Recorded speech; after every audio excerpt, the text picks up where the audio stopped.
years, Officer Dwyer routinely pulled over black drivers, confident no one would ever question him. Every stop was an opportunity to intimidate. Every complaint was ignored. But one evening, he pulled over a man who seemed like just another easy target, until 5 simple words stopped him cold. "I am your new police chief." Marcus Ellison wasn't just any driver. With 2 decades in internal affairs and an unshakable dedication to justice, he was ready to uncover Bell County's deep-rooted corruption and reform the system from the inside out. Before we dive in, drop a comment telling us where you're watching from, and don't forget to subscribe. Tomorrow's story is one you won't want to miss. The autumn sun hung low over Bell County, casting long shadows across the quiet streets. Marcus adjusted his navy tie, catching his reflection in the rearview mirror. 20 years on the force had left their mark, a faint scar above his right eyebrow from a tough corruption bust, and eyes that had witnessed too much but stayed steady and focused. His sedan rolled past tidy ranch-style homes with manicured lawns. Campaign signs for the upcoming mayoral election dotted front yards like silent markers of divided neighborhoods. Marcus noticed how certain names dominated specific areas, revealing the invisible lines that shaped Bell County. The first step toward real change, Marcus rehearsed quietly, his deep voice filling the car, is admitting where we stand today. As he turned onto Maple Street, the boxes in his back seat shifted slightly. Family photos, certificates, and 2 decades of case files packed in cardboard, all ready for a fresh start. A group of kids playing basketball paused to watch the car go by. Marcus gave them a nod and saw how the black children's shoulders tensed, their game freezing until his vehicle passed safely. That simple moment told him everything about police-community relations in Bell County. "We can't build trust," he continued his practiced speech, without first being honest about the reality. Suddenly, red and blue lights flashed in his rearview mirror, bathing the car's interior in alternating colors. Marcus's heart rate rose, but his hands stayed steady on the wheel. After all, he'd been pulled over more times than he could count. He guided his sedan onto the shoulder, the gravel crunching beneath his tires. Through the side mirror, he saw the patrol car's door swing open. A white officer stepped out, tall, broad-shouldered, moving with the familiar swagger Marcus had seen too many times before. His hand rested casually on his holster, a gesture that could feel like procedure or threat, depending on who you asked. Marcus kept his hands visible on the wheel, breathing slow and steady. His registration and insurance were in the glove compartment, but he knew better than to reach for them without being asked. His police chief's badge rested in his breast pocket, but that would stay hidden for now. The officer, whose nameplate read Dwyer, tapped on the window with his flashlight, despite the daylight still lingering.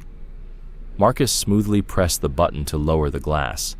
"License and registration," Dwyer barked, the flashlight beam sweeping over Marcus's face and then the boxes in the back seat. "You were driving erratically back there. Failed to signal on that last turn." Marcus knew he'd signaled.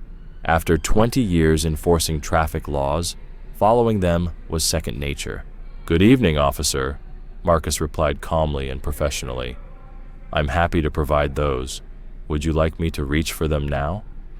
Dwyer's jaw tightened at the composed response. "Step out of the vehicle," he ordered, stepping back and widening his stance. Marcus felt the weight of the moment settle on his shoulders. He'd been on both sides of this, officer and the man being profiled. The irony of this being his first encounter in his new role wasn't lost on him. "Officer Dwyer," Marcus said carefully, "I want to comply with your request, but could you explain why you need me to exit the vehicle for a routine traffic stop?" "I said step out," Dwyer repeated sharply, his tone dripping with the edge Marcus had heard too many times before. "You've got a lot of boxes in that car. Looks suspicious for this time of day." Marcus noticed the shift in Dwyer's tone, the way his hand edged closer to his weapon. As darkness settled, another patrol car's lights appeared in the distance, responding to a backup call Dwyer had already made. The situation was unraveling, just like Marcus had spent years warning officers to avoid. He felt the weight of his chief's badge in his pocket, but flashing it too soon might only escalate things. Right now, he needed to navigate this carefully, knowing the next few minutes could shape his entire leadership in Bell County. Deliberate in his movements and steady in his voice, Marcus began reaching for the door handle. The approaching patrol car's siren grew louder, its flashing lights joining Dwyer's, painting the street in urgent red and blue. In his rearview mirror, Marcus saw neighbors stepping outside, phones raised to record the unfolding scene on their once quiet suburban street. Just as his fingers grazed the door handle, Dwyer's voice cut sharply through the evening air. "Hands where I can see them, both hands on the wheel, now." Marcus obeyed immediately, palms flat against the steering wheel. The setting sun cast long shadows over the dashboard, and despite the cool autumn air, sweat began to bead on his forehead. "Officer," Marcus tried again, calm and measured. "I have identification that explains everything." "Shut it," Dwyer snapped, cutting him off. His flashlight beam swept aggressively across the interior. "You know how many stolen vehicles pass through here? Nice car like this, out-of-state plates, and a guy like you behind the wheel." Marcus's jaw tightened at the implication. "This is my personal vehicle, Officer Dwyer. If you'll allow me to get my credentials." "I said shut it!" Dwyer's voice grew harsher. He keyed his radio without breaking eye contact. "Dispatch, send additional units. Possible 1031 on Maple. Drivers being uncooperative." More neighbors appeared, drawn by the commotion. A teenage girl in a yellow hoodie held her phone steady, recording the flashing lights. Two backup cars rapidly closed in, visible in Marcus's rearview mirror. "Step out of the vehicle slowly," Dwyer commanded, drawing his weapon. "Keep your hands where I can see them." Taking a deep breath, Marcus knew this was spiraling dangerously. "Officer, I will comply, but I need to inform you that I'm out now." Dwyer's weapon was fully raised, aimed directly at Marcus. "I'm not asking again." With measured slowness, Marcus opened the door, stepping into the cool evening air with hands raised above his head. His perfectly tied necktie now felt suffocating. "On your knees!" Dwyer barked, gesturing with his gun to the road's center line. "Hands behind your head, fingers interlocked." More phones appeared in windows and doorways as murmurs of concern and anger spread through the neighborhood. The girl in the yellow hoodie moved closer, her camera unwavering as she captured every moment. Marcus lowered himself to his knees on the rough asphalt, the double yellow line beneath him. His pressed slacks would be ruined, but that was the least of his worries. The position was humiliating by design, and he felt dozens of eyes watching from nearby homes. Two more patrol cars pulled up, their flashing lights adding to the chaotic palette, painting the street. 4 more officers emerged, weapons drawn, forming a semicircle around Marcus. "Listen carefully," Marcus said, his voice clear despite his vulnerable position.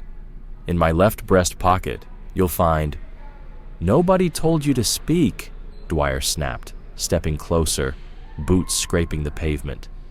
"You think you can just roll through our town in a car that's obviously not yours and start giving orders?" A woman's voice rose from a porch. "This ain't right. He ain't done nothing." "Get back inside, ma'am!" a backup officer shouted. "This is police business!" Marcus remained still, fingers locked behind his head, feeling the chill of the evening through his suit jacket. Car doors opened and closed as more residents gathered, drawn by the scene. The girl in the yellow hoodie was now joined by others, all phones raised, all recording. "Running the plates now," an officer announced behind Marcus. "Check for stolen vehicle reports," Dwyer ordered, weapon still trained on Marcus. "Bet this one's hot. Probably snagged it from Dallas or Houston." Marcus closed his eyes briefly, centering himself. 2 decades in law enforcement told him this stop wasn't about turn signals or stolen cars. It was about power, about putting someone in their place, maintaining the status quo Dwyer believed belonged in Bell County. "Sir," one backup officer called out. The plates came back clean, registered to a Marcus Ellison, but with a registration that looked suspiciously fake. Dwyer cut in. These guys are getting smarter with their paperwork these days. The rough asphalt pressed into Marcus's knees, tension mounting as the crowd around them grew louder. Voices rose in protest, met with sharp commands from officers to stay back. The girl in the yellow hoodie had found a perfect angle, capturing both Marcus's calm face and Dwyer's aggressive stance on her phone. Through it all, Marcus stayed still, breathing steady, dignity intact despite the humiliating position he'd been forced into. He'd confronted corrupt officers before, exposed entire networks of misconduct. But this moment was different. This wasn't about investigation or procedure. It was personal, immediate, and painfully familiar to every black person who's ever driven through a town where they were treated like an outsider. The registration check went on in the background, but Dwyer seemed uninterested in the results. His gaze stayed locked on Marcus, weapon ready, daring him to make any movement that could justify escalation. Dwyer stepped closer, boots crunching on gravel. "You know what I think? You're trying way too hard to sound educated for someone who just stole a nice car." Marcus kept his breathing steady, fingers locked behind his head. The position was growing uncomfortable, but his composure never wavered. "Officer, I understand you're doing your job, but there's been a misunderstanding we can easily clear up." "Oh, there's no misunderstanding here." Dwyer circled him, flashlight beam flickering across Marcus's suit jacket. "Nice clothes, too. Let me guess. Borrowed those for whatever scam you're running." The crowd had grown, whispers spreading, feet shuffling, occasional angry shouts quickly hushed. The girl in the yellow hoodie stood under a streetlight, phone still recording. "My credentials are in my left breast pocket," Marcus said clearly, voice carrying to the officers and witnesses alike. "If you'll allow me—" "What did I say about talking?" Dwyer snapped, stepping closer. His breath smelled faintly of coffee and mint gum. "You don't seem to understand how this works. I give the orders. You follow them. Simple enough." The backup officers shifted uneasily. A younger one with ginger hair spoke up. "Dispatch says the registration's solid. Owner's name is Marcus Ellison. Coming from—" "Did I ask for commentary?" Dwyer cut him off sharply. "We're dealing with a suspicious subject who's been uncooperative from the start." Marcus's knees ground against the asphalt, but he kept his voice calm. "Officer Dwyer, I've complied with every command. I'm just trying to resolve this peacefully." A woman's voice rose from the crowd. "This is harassment. He ain't done nothing wrong." "Ma'am, step back or you'll be arrested for interfering," Dwyer shouted, turning back to Marcus. "So articulate, aren't you?" Dwyer sneered. "Bet you practice that tone real careful, making yourself sound all proper and important." More patrol cars arrived, their flashing lights turning the street into a chaotic spectacle. Marcus could see faces watching from every window. The warm evening air crackled with tension as the crowd grew to at least 30 people, many with phones raised. "Getting real crowded out here," Dwyer remarked mockingly. "Lots of witnesses to see what happens when people don't know their place." The ginger-haired officer stepped forward again. "Chuck, maybe you should secure the perimeter," Dwyer cut in sharply. "Make sure none of these concerned citizens interfere with police business." Marcus spoke firmly, voice carrying authority. "Officer Dwyer, I want to make it clear. I'm documenting every word and action here. Your badge number is visible, and there are multiple witnesses recording." Dwyer let out a short, dismissive laugh. "Documenting? That's cute. You know how many complaints I've had? Know how many stuck? This is Bell County, friend. Things work different here." The backup officers spread out, forming a loose perimeter. Most looked uncertain, especially as more residents emerged. The girl in the yellow hoodie was now joined by others, creating a wall of glowing phone screens. "Last time I'm going to say this," Marcus stated firmly. "My identification is in my left breast pocket. It will explain who I am and why I'm here." Dwyer reached for his handcuffs, metal gleaming under the strobing lights. "Oh, we're way past explanations now. You've been resistant and uncooperative from the start. Time for a ride downtown. Let's figure out where you really got this car." The ginger-haired officer stepped forward again, concern on his face. "Chuck, hold up. Maybe we should check his ID first. The registration matches. And you're questioning my judgment, Peterson?" Dwyer's voice took on a dangerous edge.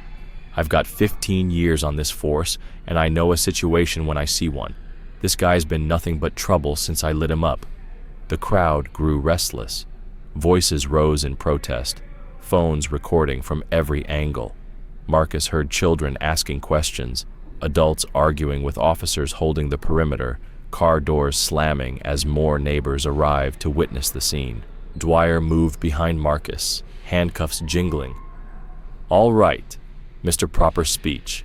Time to go downtown and have a real conversation about where you got this car, these clothes, and this attitude."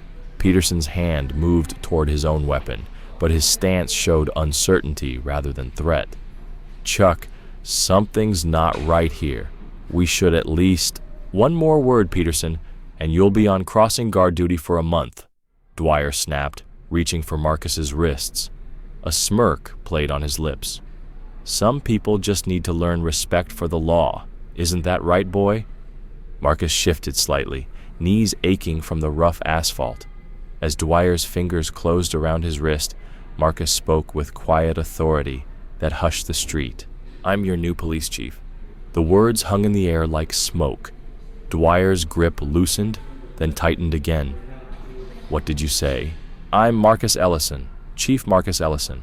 My appointment papers and badge are in my left breast pocket, exactly where I've been telling you they are for the past 10 minutes. Silence fell. Even the crowd stopped murmuring, phones raised, but their owners frozen in shock. The red and blue lights flickered silently over faces ranging from stunned to vindicated. Peterson was the first to move. He stepped forward, hand dropping from his weapon. "Chief Ellison from Atlanta Internal Affairs Division." The same. Marcus kept his hands behind his head, maintaining his position as he felt Dwyer's grip tremble slightly. "I believe Mayor Thompson sent a department-wide memo last week about my arrival." A woman's voice cut through the tension. "I knew it. I knew something wasn't right about this." It was the same voice that protested earlier. "Y'all just couldn't help yourselves, could you?" Dwyer's face flushed from red to white, then deepened to a crimson hue. The handcuffs jingled as his hands shook. "You're lying. This is some kind of trick." "Check my credentials," Marcus said calmly. "They're right where I said they were, along with my badge, appointment papers, and a letter of introduction from the mayor himself." Peterson stepped closer, eyes darting between Marcus and Dwyer. "Chuck, maybe you should shut up." Dwyer's voice cracked as his fingers dug into Marcus's wrist hard enough to bruise. "This is some kind of setup. You people always trying to make us look bad." "Officer Dwyer," Marcus interrupted, voice carrying the weight of 20 years' experience. "You're hurting me. Remove your hands immediately." More phones appeared in the crowd. The girl in the yellow hoodie edged closer, phone steady, capturing every moment. Backup officers exchanged uneasy glances, their uncertainty mingling with something like fear. "Let him up," Chuck Peterson urged. "This is really bad." "Bad?" A laugh bubbled up from the crowd. "This is perfect. They finally caught themselves on camera." Dwyer's grip suddenly released. Marcus heard him stumble back a step, boots scraping on the pavement. The night air felt cool where Dwyer's hands had been. "Stand up slowly, sir," Peterson said, moving to Marcus's side. "Please." Marcus rose carefully, knees protesting after so long on the ground. His movements were deliberate and calm, aware of dozens of cameras still recording. As he straightened his suit jacket, he caught Dwyer in his peripheral vision, the officer's face a mask of confusion and growing horror. "My credentials," Marcus said clearly, reaching slowly for his breast pocket. He removed his badge and ID, holding them out to Peterson. "I believe these will clarify the situation." Peterson examined the documents, his face growing paler by the second. "Oh God. Oh Jesus." He looked from Marcus to Dwyer, then back at the badge trembling in his hands. "These are real. He's the new chief." A wave of reaction rippled through the crowd. Someone clapped, others laughed. A few angry voices called out suggestions about what should happen to Dwyer. Backup officers began edging away, as if distancing themselves from what just happened. "Officer Peterson," Marcus said, voice clear across the now quiet street, "please secure my vehicle and ensure my belongings are safe." He straightened his tie, brushed gravel dust from his knee, and turned to face Dwyer directly. The once confident officer now looked sick. His hand rested on his belt, not near his weapon, and his eyes darted nervously between Marcus and the crowd, finally realizing how many witnesses were recording this moment. "Officer Dwyer," Marcus said, each word precise and measured. "I believe we need to have a serious conversation about proper procedure during traffic stops," Marcus said, his tone calm but firm, "and about several other matters, including your rather interesting take on probable cause." He let the words settle in the air. "That conversation will take place in my office first thing tomorrow morning." A young voice called out from the crowd, probably the girl in the yellow hoodie, "This is going viral for sure." Marcus didn't take his eyes off Dwyer as he continued. "For now, I suggest you return to the station and complete your incident report. I expect it to be detailed and accurate, every word, every action exactly as it happened." He gestured to the phone, still recording all around. "I'm sure we can cross-reference it with the video evidence if necessary."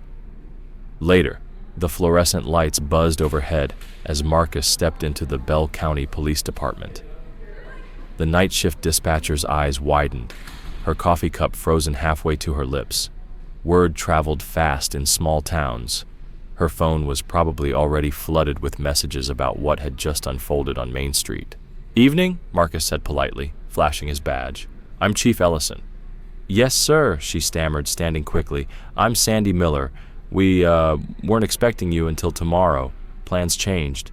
Marcus glanced around the lobby, noting the dated furniture and yellowing community bulletins. "Is Captain Reynolds still here?" Before Sandy could answer, the front door burst open and Mayor Jack Blevins strode in. His tie was loosened and his face flushed from rushing over.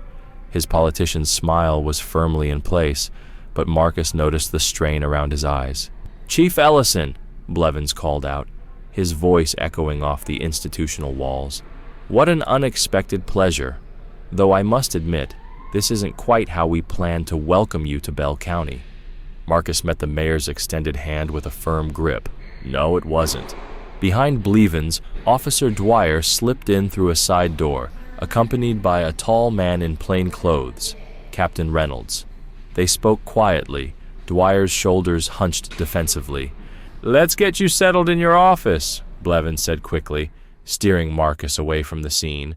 "We can discuss this unfortunate misunderstanding in private." "Misunderstanding?" Marcus's voice stayed even. "Is that what we're calling it?"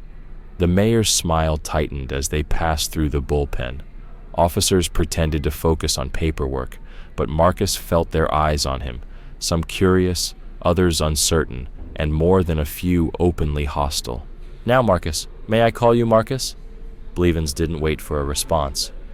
"We're a peaceful community here. Sure, we have our hiccups, but nothing that can't be worked out among friends." They reached the chief's office. The nameplate still read Chief William Hartford, retired. Marcus made a mental note to change that first thing tomorrow. "About tonight's incident," Blevins continued, closing the door behind them.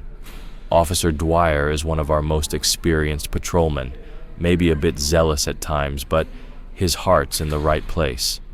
Marcus settled into the chair behind his new desk, letting those words hang in the air. The office was sparse.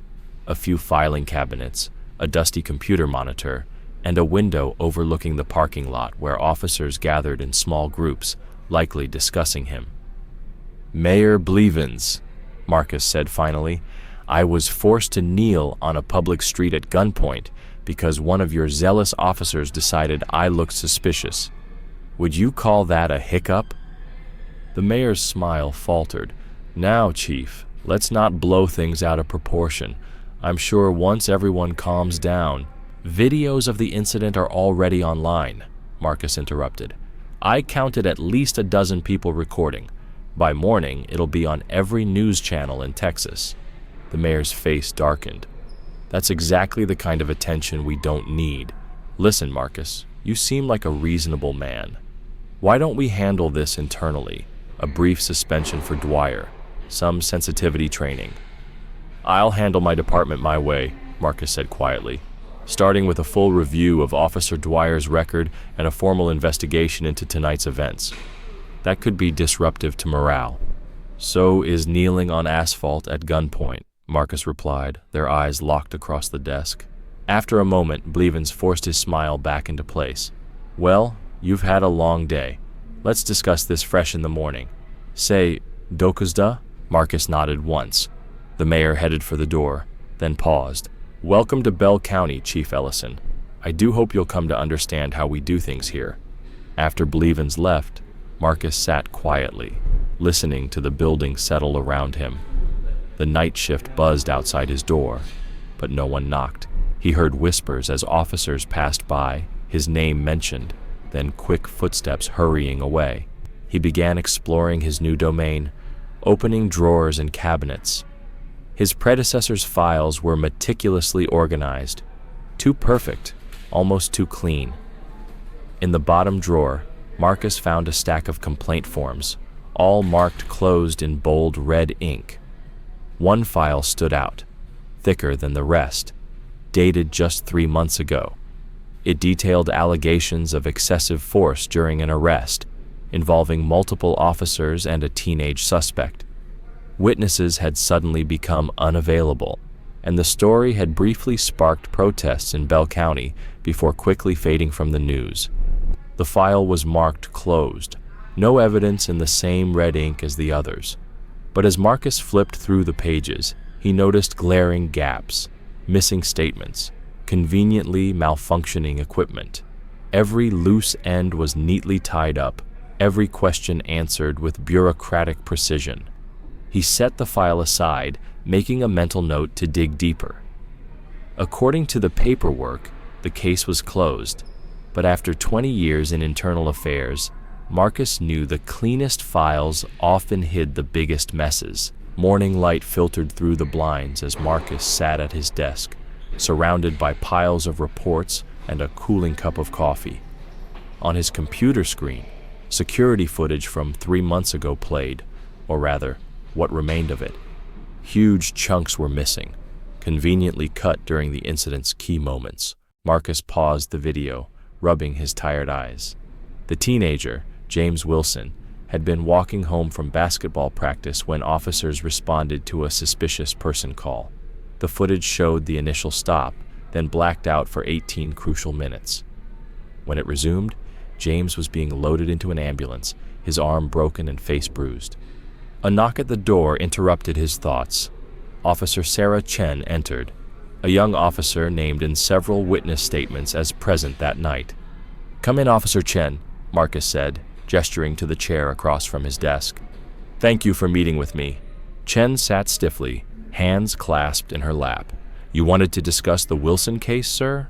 "Yes," Marcus replied, pulling out the incident report. "Your statement says you arrived after the situation was under control, but witnesses place you there the entire time. Can you explain that discrepancy?" Chen's eyes darted to the door, then back to Marcus. "My report is accurate, sir." "Is it?" Marcus leaned forward. "Because I have 3 separate witnesses saying you tried to stop Officer Dwyer from escalating the situation. They say you called for medical help before anyone else realized how badly James was hurt." Color drained from Chen's face. She lowered her voice to a whisper. "Chief, you don't understand how things work here." "Then explain it to me." Chen glanced nervously at the door. "We have a code. Anyone who breaks it, things happen. Equipment malfunctions. Backup arrives late. Reports get lost." "Are you saying officers deliberately put their colleagues at risk?" "I'm saying nothing here is by accident. After what happened to James, I tried to file a complete report. The next day, my locker was broken into. Nothing taken, just moved around. A message." Marcus studied her carefully. "Why tell me this now? Maybe you're different. Chen met his gaze. What happened to you last night? That was Dwyer sending a message, but you didn't back down. Maybe you can actually change things. Marcus nodded slowly. I'll need your help. The real story of that night. They'll know it was me, if we're smart about it. He pulled out a fresh notepad. Tell me everything, Officer Chen. Every detail you remember. For the next hour, Chen spoke quietly while Marcus took notes. The picture she painted was grim. Routine harassment disguised as policing, evidence tampering, witnesses pressured to change statements, a system built to protect itself at any cost.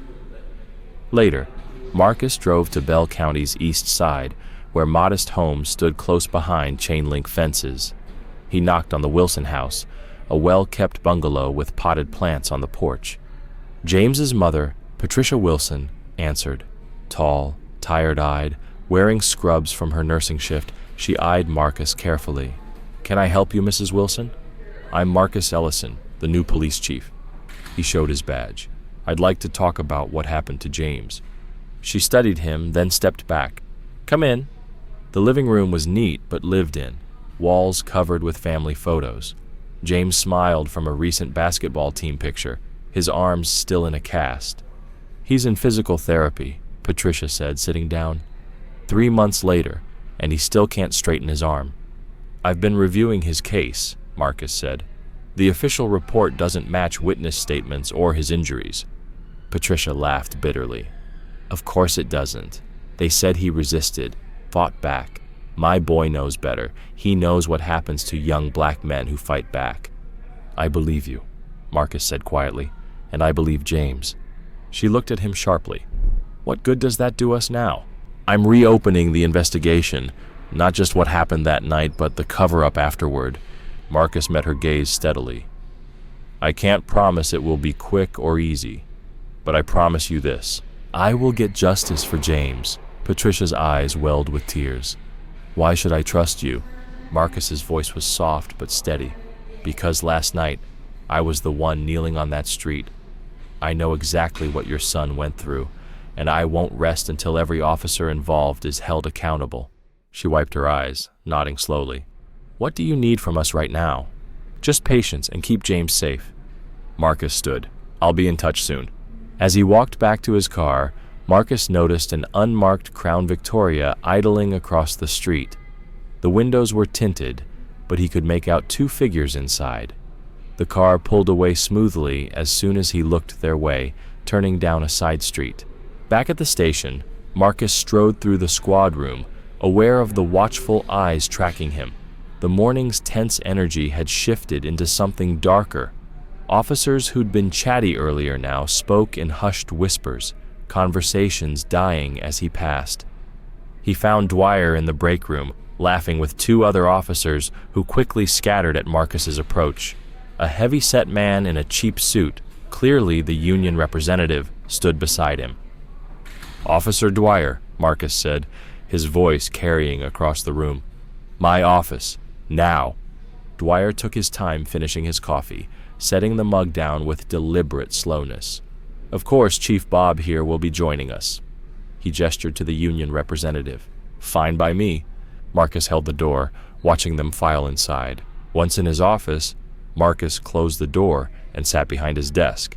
He pulled out a thick folder, dropping it with a solid thump. Do you know what this is, Officer Dwyer?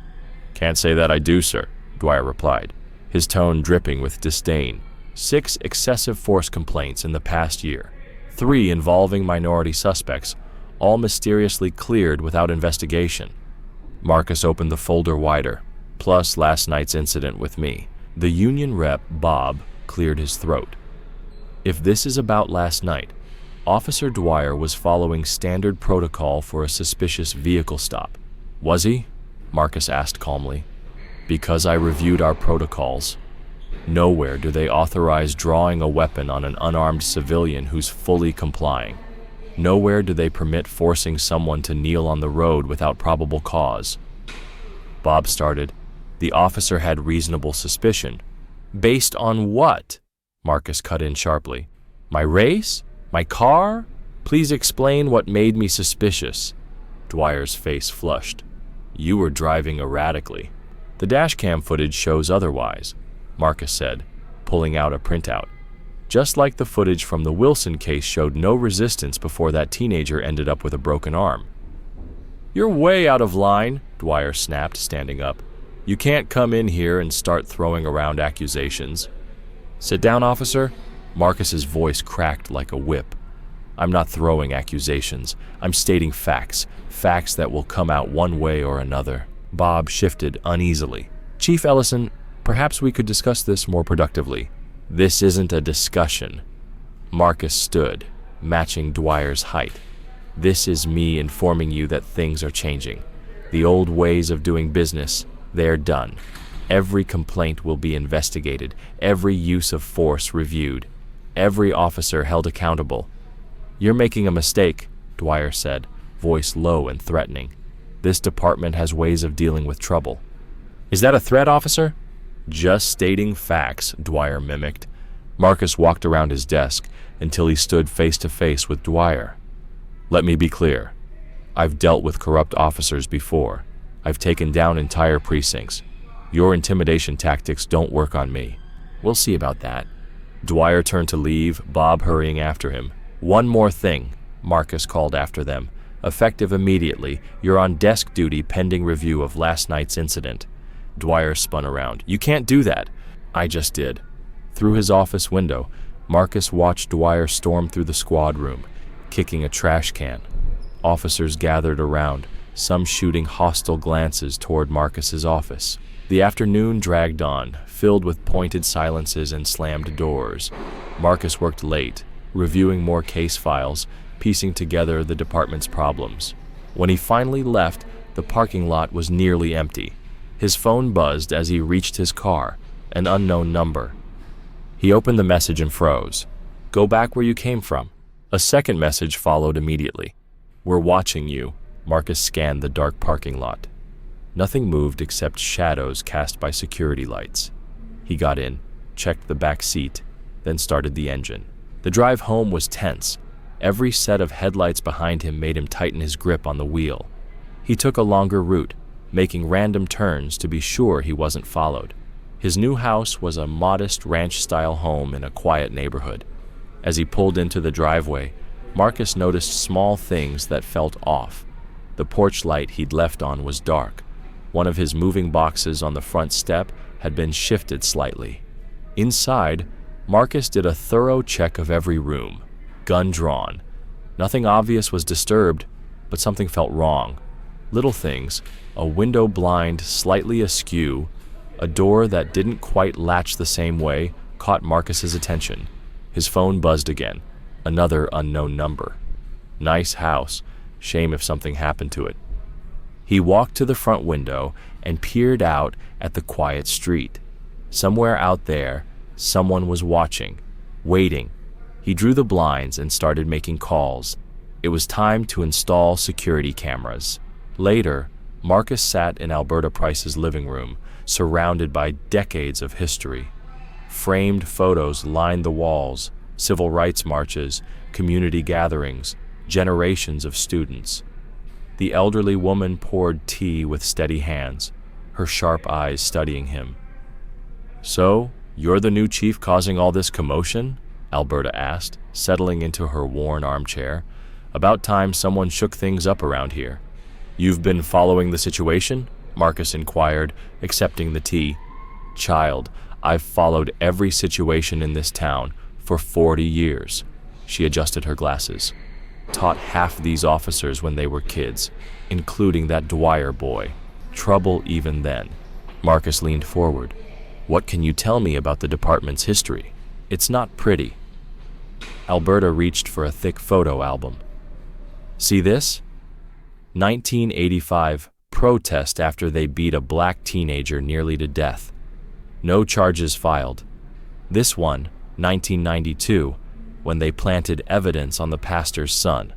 2003, shot an unarmed man in his own backyard. She flipped through yellowed newspaper clippings.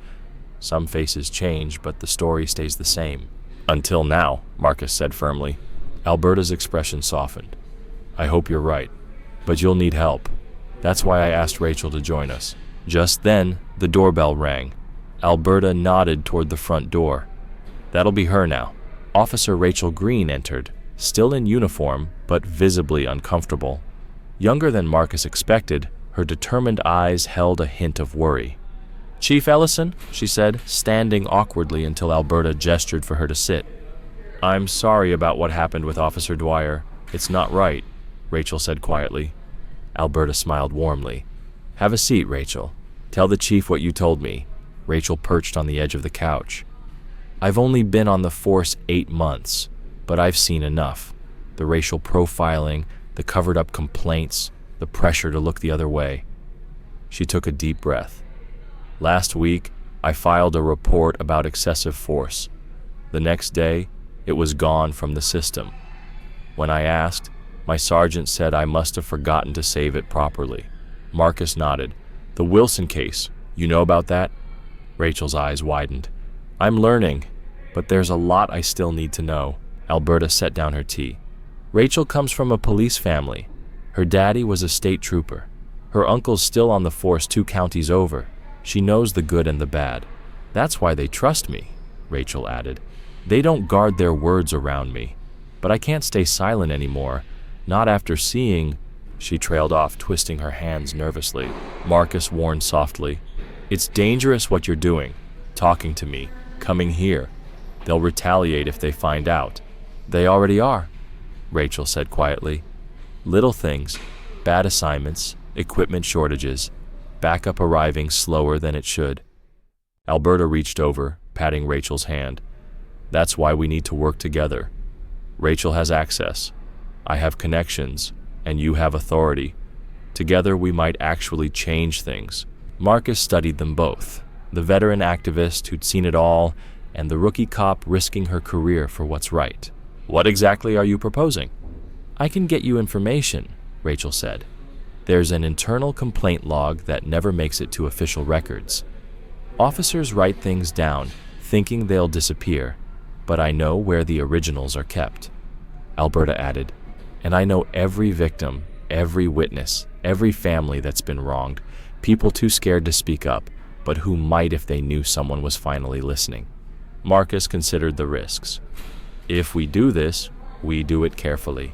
No paper trail, no electronic communications that can be traced. I have a secure copy of the complaint log in my car right now." Rachel said, "I've been carrying it for days, waiting for the right moment." She pulled out a manila envelope. 3 years of incidents, all documented by the officers themselves. They think these records are destroyed each month, but the clerk keeps the originals. Marcus took the envelope, feeling its weight. "This is a start, but we'll need more." "We'll get it," Alberta said firmly. "Rachel can be our eyes inside. I'll work my community connections. You keep pushing from the top." "They won't expect us to work together. That's our advantage." "Meet here," Rachel suggested. "Mrs. Price's house is safe. They'd never suspect." "They suspect everything," Alberta corrected. "But they've been watching me so long, they've gotten lazy about it. We'll use that." Marcus looked around the room again, seeing it in a new light. Not just a retired teacher's home, but a command center for justice. The photos on the walls weren't just memories, they were a call to action. They were reminders that change was possible, that resistance had deep roots here. "All right," Marcus said. "We work together, but carefully. No risks we don't have to take. And if anyone gets a hint of trouble, we protect each other." Alberta nodded. "That's what community means." Rachel straightened her uniform, preparing to leave. "I should get back before anyone notices I'm gone. I'll start gathering more evidence, but carefully," Alberta added quietly. "And I'll start making calls, letting the right people know they might finally get their chance to be heard." Marcus spread the complaint logs across his desk, the yellow light from his office lamp casting long shadows over pages of documented abuse. His fingers traced down columns of dates, names, and incident descriptions, each entry telling its own story of injustice. "Third complaint against Dwyer in 2 months, he muttered, making notes. The pattern was impossible to miss. Excessive force, racial slurs, and resisting arrest charges that seemed to appear whenever complaints were filed. But it wasn't just Dwyer. Officers Mitchell and Ramirez showed similar patterns, always the same excuses. The subject became combative. Officers feared for their safety or suspected illegal substances. Always the same result: complaint unfounded. His office phone rang. Mayor Blevins wanted to see him. 10 minutes later, Marcus entered the mayor's wood-paneled office, complaint logs tucked under his arm. Blevins sat behind a massive desk, perfectly pressed suit matching his carefully maintained silver hair. "Marcus, good to see you settling in." Blevins gestured to a chair, though Marcus stayed standing. "We need to discuss these complaint logs." Blevins's smile flickered. "Ah, internal department matters. You know how paperwork piles up." "This isn't about paperwork." Marcus placed the logs firmly on the desk. "There's a clear pattern of abuse. Multiple officers, multiple incidents, no investigations." Blevins leaned back, spreading his hands. "You're new here. You don't understand how things work in a small town. We handle things differently." "Different doesn't mean wrong," Marcus said firmly, "and wrong doesn't become right just because it's tradition." Blevins stood and walked to his window. "When we hired you, we were impressed by your record, your experience. But experience should teach wisdom too, the wisdom to know when to adapt." "I'm not here to adapt to corruption," Marcus replied. Blevins's genial mask slipped slightly. "We maintain peace here, order. Sometimes that requires flexibility. Flexibility got us here." Marcus held up one of the logs. "The Thompson case last year. A 17-year-old boy beaten during a traffic stop. No dash cam footage. No investigation. No consequences. That was resolved to everyone's satisfaction. Everyone except the boy in the hospital." Blevins sighed, returning to his desk. "Marcus, you're making this harder than it needs to be. We chose you because we thought you'd understand the delicate balance required." "Did we?" Marcus's voice hardened. "Because from where I sit, we chose exactly right." Blevin's tone turned cold. "A black police chief with an impressive record, perfect for our diversity initiatives, shows we're progressive, forward-thinking, but that only works if you play your part." Marcus stepped closer. "My part is enforcing the law equally for everyone." Blevins chuckled. "The law is what we say it is. This isn't some big city with oversight committees and civilian review boards. This is Bell County. We handle our own business." "Not anymore." Blevin's smile vanished. "You're new here. No connections, no support. Push too hard, and you might find yourself very isolated." "Is that a threat?" "A reality check." Blevins stood again. "Take the weekend. Clear your head. Monday, we can discuss more productive approaches." Marcus gathered the logs. "We'll discuss these complaints and the officers involved." Blevins called after him at the door. "Don't make enemies you don't need." The drive home was tense. Marcus's knuckles were white on the steering wheel. The sun had set, leaving the streets dark except for scattered pools of lamplight. He pulled into his driveway, killed the engine, and sat for a moment in silence. The crunch of gravel made him look up. Nothing moved in the shadows. He stepped out and immediately heard the soft hiss of air. All 4 tires were methodically slashed. Marcus pulled out his phone and snapped photos in the harsh glare of his flash. The cuts were clean, professional, someone who knew exactly what they were doing. He called it in, knowing what would happen next. 5 minutes later, Officer Mitchell arrived, barely hiding his smirk. "Looks like vandalism, Chief," Mitchell said, not bothering to take notes. "Probably just kids." "Kids with tactical knives who knew exactly where I live," Marcus muttered. Mitchell shrugged. "You want to file a report?" "You know I do." "Well, I'll get right on that." Mitchell turned to leave. "But you know how it is with random vandalism. Hard to investigate without leads." Marcus watched the patrol car drive off, then looked back at his own car, now uselessly resting on its rims. The message was clear. This was just the beginning. He parked his borrowed car in front of Alberta Price's modest brick home. The evening sun cast long shadows over her well-kept garden, where marigolds and zinnias added bursts of color. Briefcase in hand, filled with complaint logs and evidence, he walked up the neat concrete path. Alberta opened the door before he could knock. "Come in quickly," she said, ushering him inside. "I've got coffee ready, and we need to talk." Her living room was warm and inviting, with worn but clean furniture and walls covered in framed photos. Generations of students she'd taught, community events she'd organized, protests she'd led. The coffee table was already spread with newspapers and documents. "I've been doing some digging of my own," Alberta said, pouring coffee into mismatched mugs. "Called some of my old students, people who've had run-ins with Dwyer and his crew. The stories they're telling me." She shook her head. Marcus settled into an armchair, pulling out the complaint logs. "It's worse than we thought.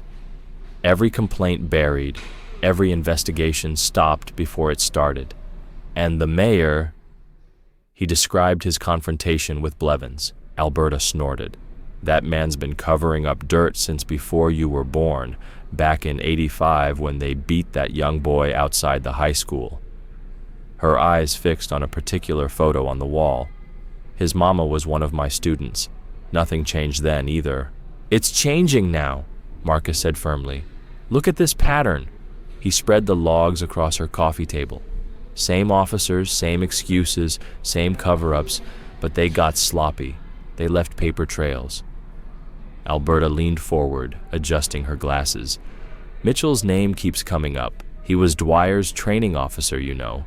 Taught him everything he knows about being the worst kind of cop." Suddenly, the crash of breaking glass cut through the room.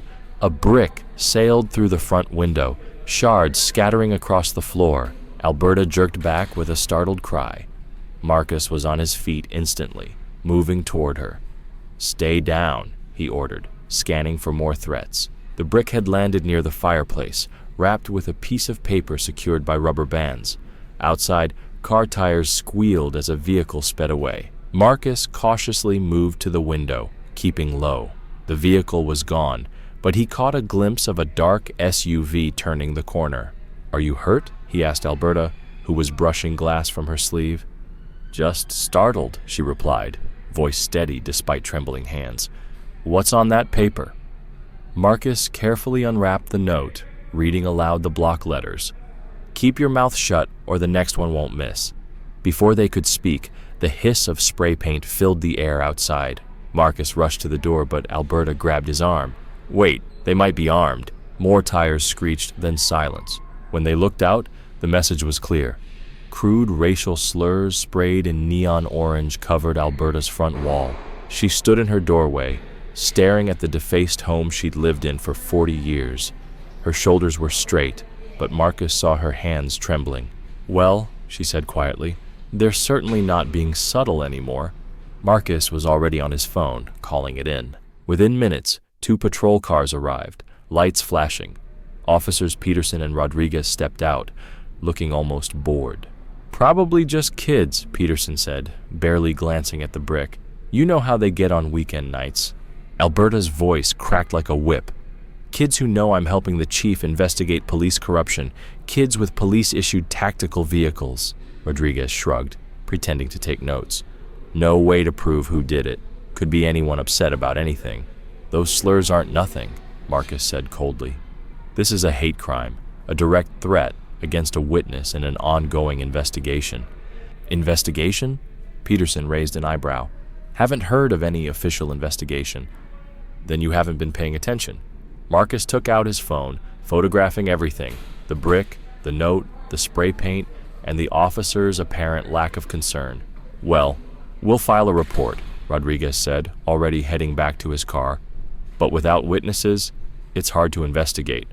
They drove away, leaving Marcus and Alberta standing in her shattered garden. The setting sun made the orange spray paint glow like toxic fire. Alberta's hands stopped trembling. Her face settled into the determined expression Marcus had seen in those old protest photos. "They think they can scare me," she said. "I've been fighting these battles since before they were born."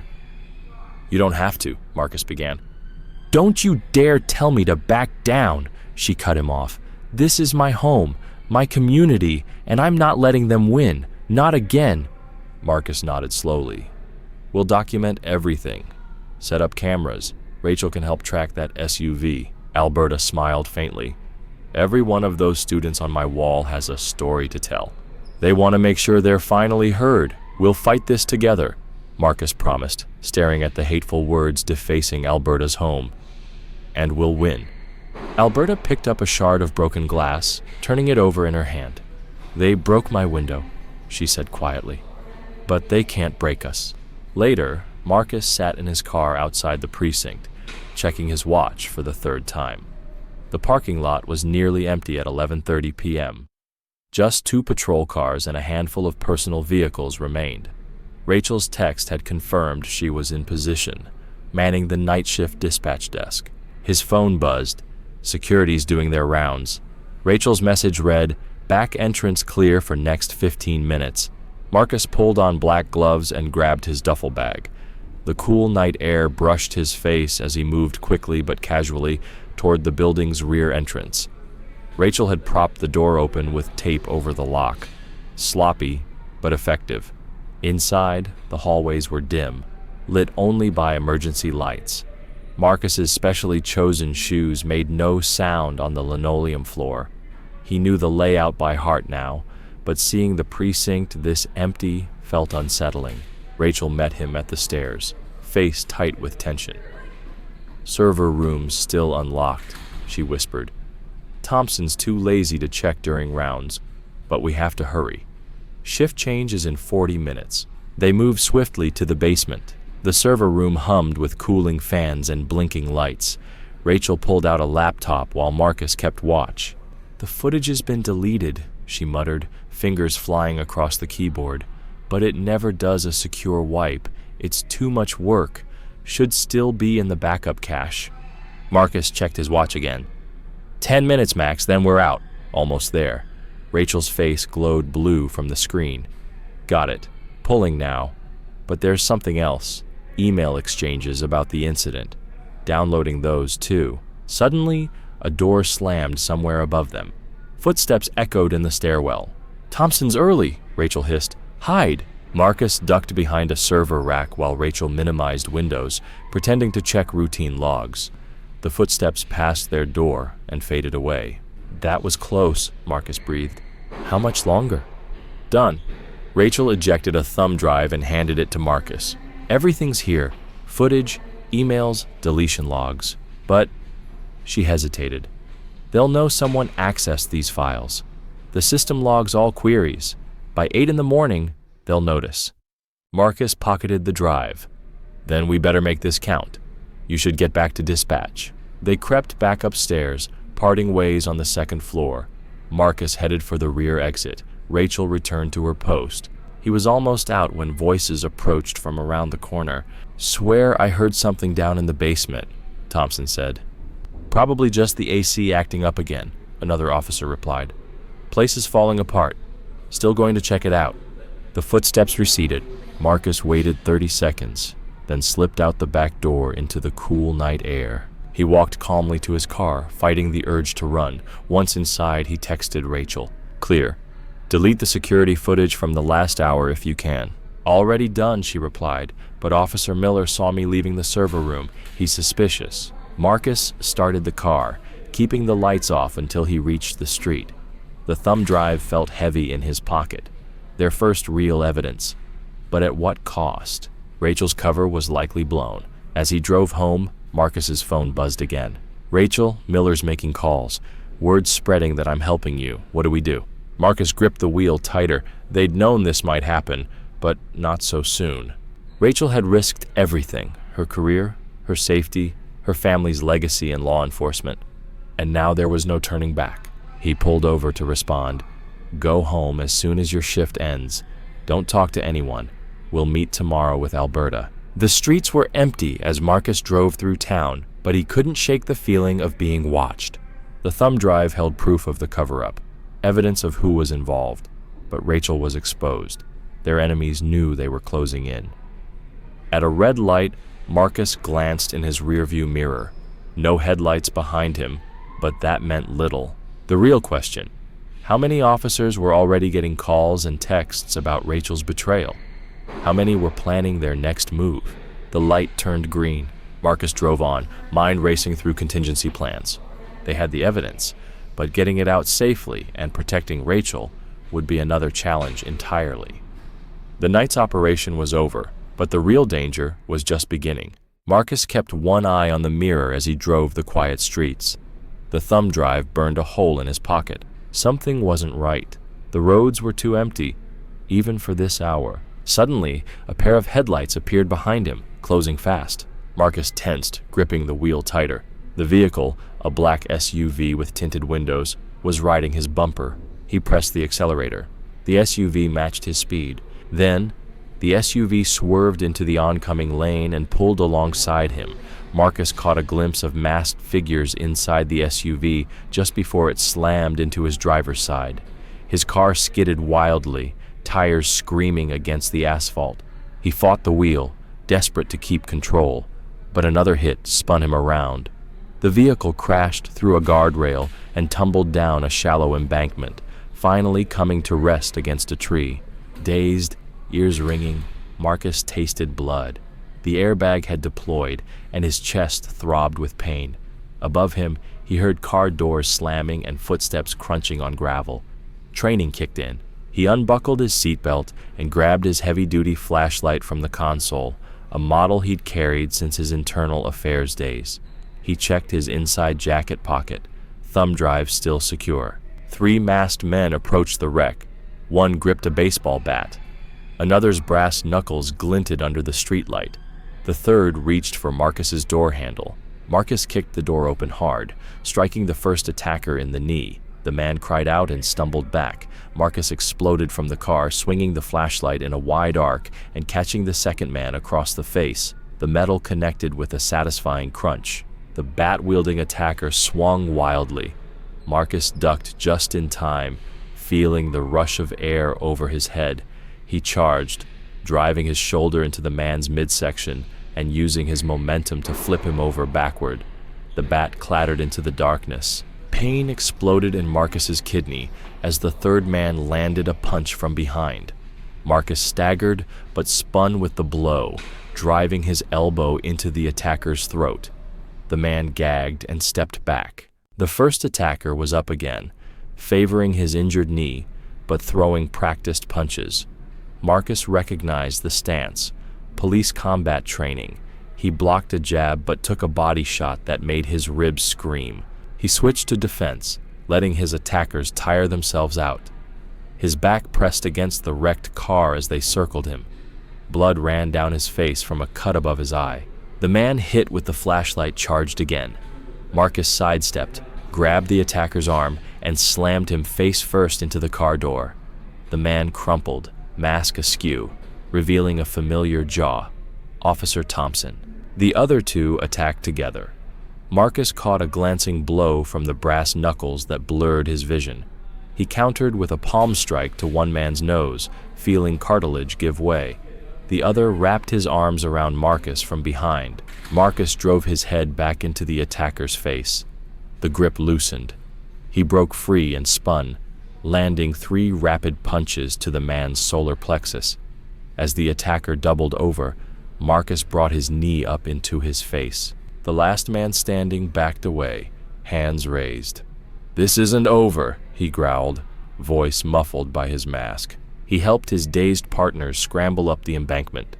Marcus watched the SUV speed away, memorizing as much of the plate number as he could through his swelling eye.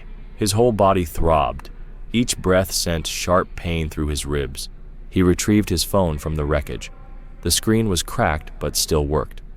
First, he called 911 to report the accident, but not the attack. There was no point. He knew that report would disappear. Next, he called Alberta. She answered immediately. "Marcus, what's wrong?" "They know," he said, wincing as he pressed his ribs. "They just tried to take me out. Thompson was one of them." "Dear Lord, are you hurt?" "I'll live, but you need to get out of your house now. They'll come for you next." "I'm not running." "Not running, hiding, just until we can release the evidence. Please, Alberta, I need you safe." A long pause. "I have a sister in Houston. I'll go there." "Good. Don't tell anyone where you're going. I'll call when it's safe." Marcus ended the call and dialed Rachel.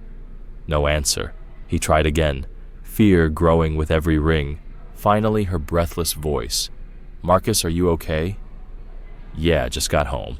The whole department's buzzing about me helping you. Miller's been calling everyone." "Listen carefully," Marcus said, beginning the painful walk home. Every step hurt. "They just tried to kill me. You're not safe. Pack a bag and get out of town. Don't tell anyone where you're going, not even me. But the evidence, I've got it. I'll find a way to release it. But I need to know you're safe first." "My aunt has a cabin near Dallas. No one knows about it." "Good. Go there. Turn off your phone once we hang up. I'll contact you through Alberta when it's time." Marcus limped through the dark streets, one arm wrapped around his ribs. Blood dripped from his split lip. His left eye was nearly swollen shut, but the thumb drive was safe, and so would his people be. The real war was about to begin. Later, Marcus stood before the mirror in his bathroom, wincing as he buttoned his shirt over bruises, purple and swollen across his torso. Butterfly bandages held the cut above his eyebrow together. Every breath sent sharp pain through his ribs, but he straightened his tie anyway. Today was the day. The First Baptist Church was already packed when Marcus arrived. News vans lined the street outside, satellite dishes pointed skyward, capturing every moment. Marcus had called every local station, every newspaper within 50 miles. Whatever happened today, there would be witnesses. Reverend Jackson met him at the side door. The old man's eyes widened at the sight of Marcus's battered face. "Chief Ellison, are you sure about this? Maybe you should rest." "No time for rest, Reverend," Marcus said, checking the thumb drive in his pocket for the 100th time. "Evil thrives in darkness. It's time to shine some light." Inside, the church hummed with tension. Camera crews jostled for position near the front. The pews were filled with a mix of faces, concerned citizens, activists, plainclothes officers watching with hard eyes. Mayor Blevins sat in the front row, his usual polished smile replaced by a tight-lipped frown. Marcus made his way to the podium, each step measured to hide his pain. Whispers rippled through the crowd at his appearance. Phones were raised to capture his bruised face. "Thank you all for coming," Marcus began, his voice carrying to the rafters. "I called this meeting because the people of Bell County deserve the truth. For too long, there's been a cancer growing inside our police department, a culture of violence, racism, and cover-ups." Movement near the back caught his eye. Dwyer had slipped in, arms crossed, jaw clenched. Other officers clustered around him like a protective wall. Marcus continued, 2 months ago, a 17-year-old boy named James Wilson was beaten by police during a traffic stop. The official report claimed he resisted arrest. The dash cam footage mysteriously disappeared. The case was closed without investigation. He pulled out the thumb drive. Mayor Blevins stood. "Chief Ellison, I must protest. Any evidence related to ongoing investigations—" "This isn't an investigation, Mayor," Marcus cut him off. "This is a cover-up, and it ends today." He plugged the drive into the laptop, connected to the church's projector. The massive screen flickered to life, showing grainy dashcam footage. The timestamp matched the night of James Wilson's arrest. The footage was brutal. It showed the teenager complying with officers, hands raised, while Dwyer and 2 others dragged him from the car. What followed made the crowd gasp. Systematic, methodical violence, kicks to the ribs, batons across the back.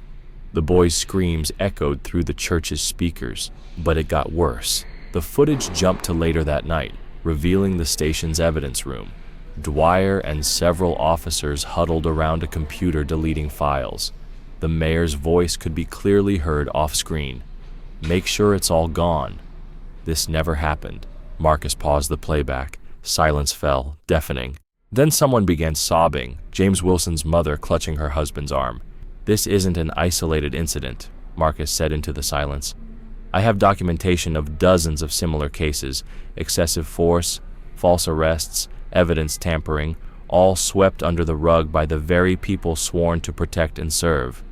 The crowd erupted, shouts of anger mixing with demands for justice. Reporters broadcast live, cameras shifting between Marcus's bruised face and the damning images frozen on screen. Mayor Blavins stormed toward the podium. "This is outrageous. You have no authority to—" "He has every authority," a voice rang out from the back. A woman in a sharp suit stood, holding up a badge. "Sarah Martinez, State Attorney General's office. We've been monitoring Bell County for months. Chief Ellison has been working with us to expose systemic corruption." The mayor's face went pale. Dwyer and his officers edged toward the door, but uniformed state troopers were already moving to block exits. "This meeting is over," Blevins shouted, reaching for the laptop. "Let him try to hide the truth again," someone yelled. The crowd surged to their feet, phones recording from every angle as the mayor retreated from their fury. Marcus raised his hands for quiet. "The truth isn't just on this drive. It's been uploaded to secure servers. Copies have gone to state and federal authorities. The time for cover-ups is over." The church erupted again with cheers and applause. Reporters shouted questions.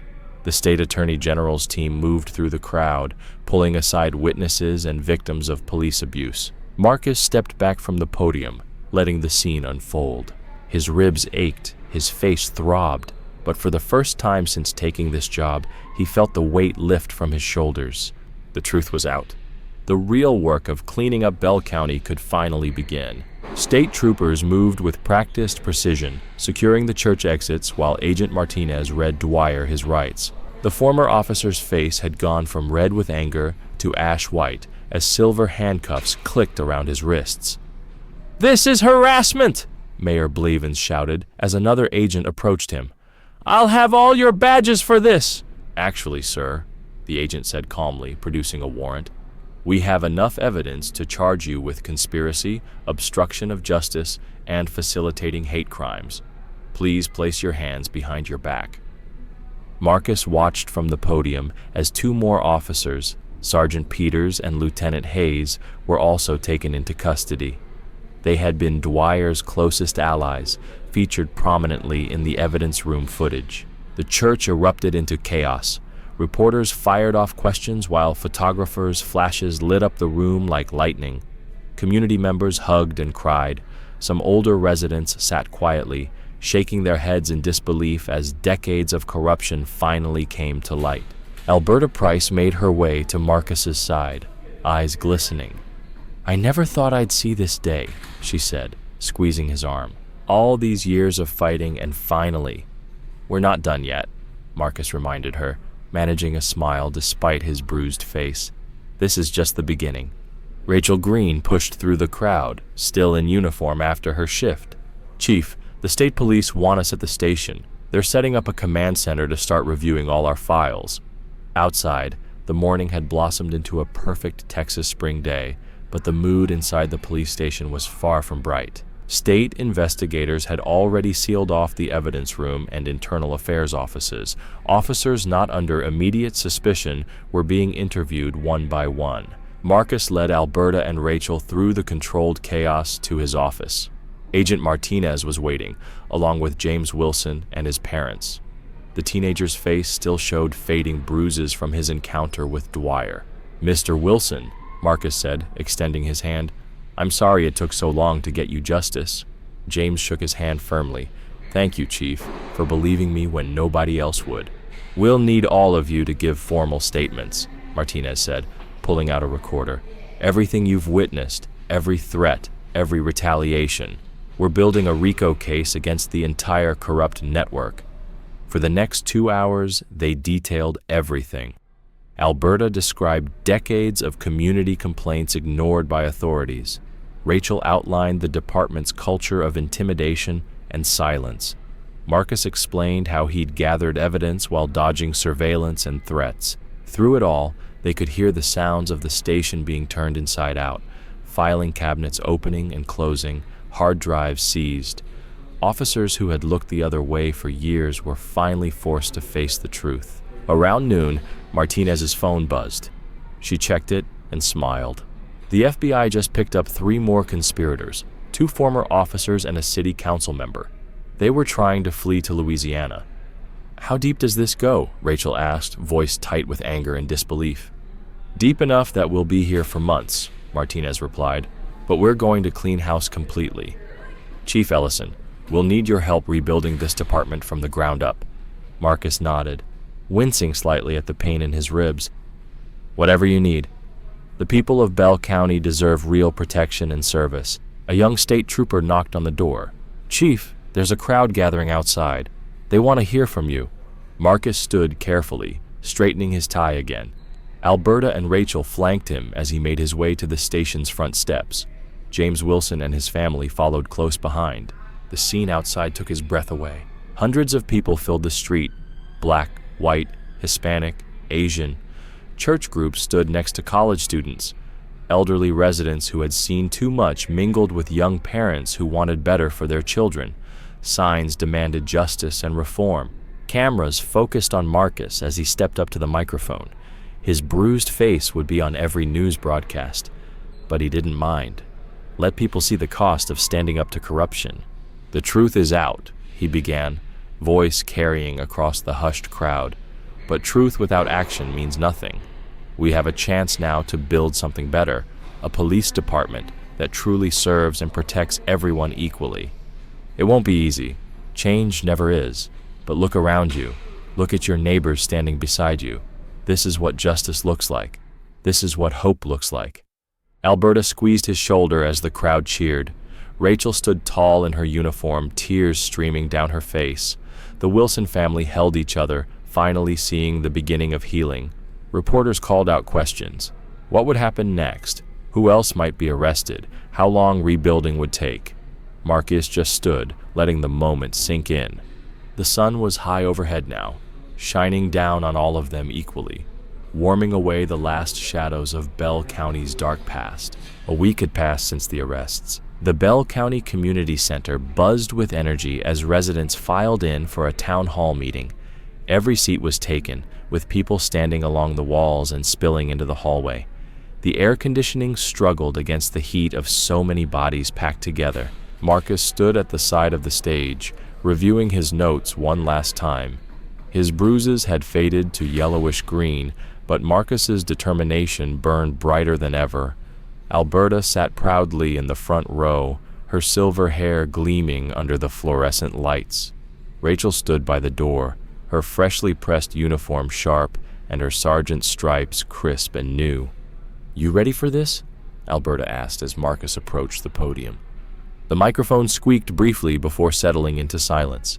Good evening, everyone, Marcus began, his voice steady and clear.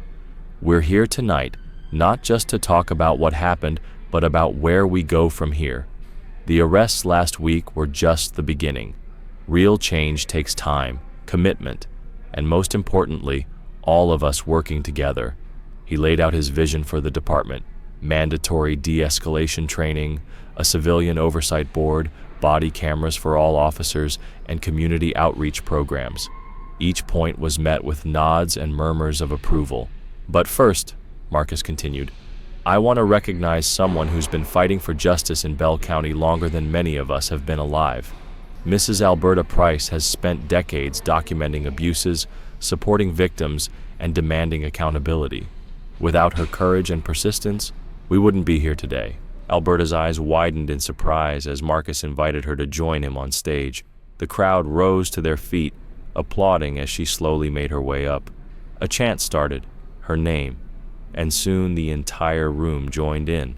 Mrs. Price will be chairing our new Civilian Oversight Board, Marcus announced, presenting her with an official certificate. Her experience and wisdom will be invaluable as we rebuild trust between law enforcement and the community. Alberta stepped to the microphone, her voice thick with emotion. I've seen a lot of false promises over the years, she said, but what Chief Ellison and Sergeant Green have done this past week gives me real hope.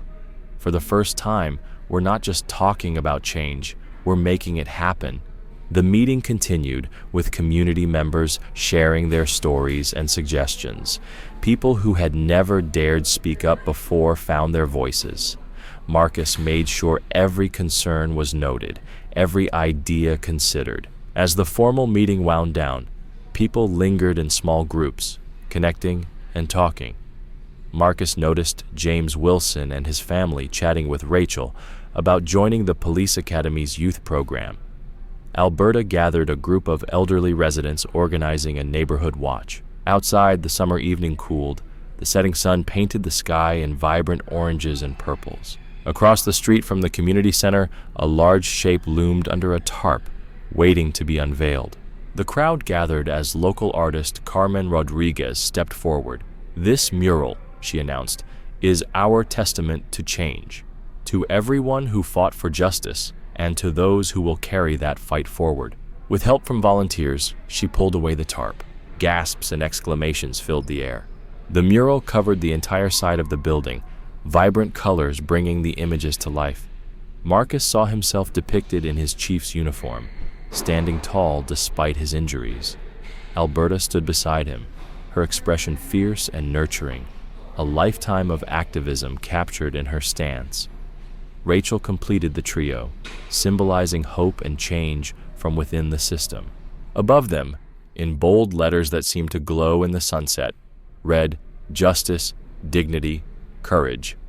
Nearby, children playing stopped to stare. One little girl pointed at Alberta's image. "That's my grandma's friend. She comes over for tea." Marcus watched as people took photos, touched the wall gently, and shared stories of their own struggles for justice. The mural wasn't just art, it was a promise, a reminder that change is possible when people stand together. Alberta joined Marcus, leaning on her cane. "You know," she said softly, "I used to walk past this building every day on my way to teach. Back then, we couldn't even dream of something like this." Rachel came over, her new sergeant's stripes catching the last rays of sunlight. "It's strange seeing myself up there," she admitted. "I just did what felt right." "Sometimes," Marcus replied. "That's all it takes. One person doing what's right, then another, then another." The children resumed their game, playing freely in the street without fear. Their laughter echoed off the buildings, a sound of hope too rare in Bell County. Marcus watched them, remembering every threat, every sleepless night, every moment of doubt during the investigation. Looking at those children, at the proud faces of their parents, at the way people walked with heads held high, he knew without question it had all been worth it. I hope you enjoyed that story. Please share it with your friends and subscribe so you don't miss the next one. In the meantime, I've handpicked 2 stories I think you'll love. Have a great day!